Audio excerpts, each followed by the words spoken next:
In dunkler Nacht allein und fern, es leuchtet ihm kein Mond, kein Stern.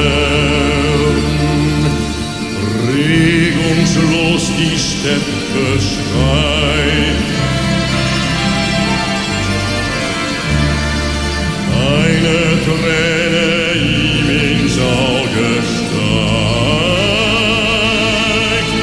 und fühlt wie's im Herzen frisch und nah.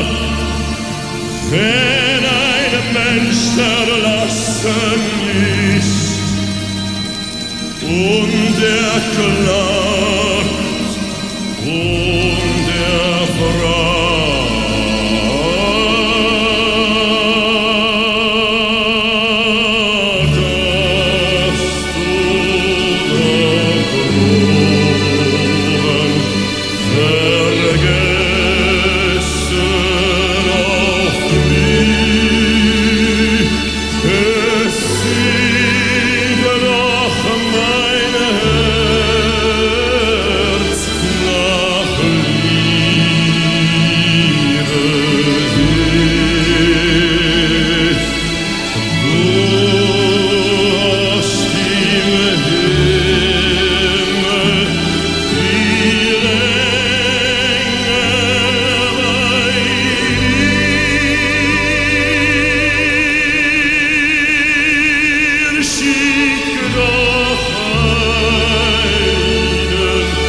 davor.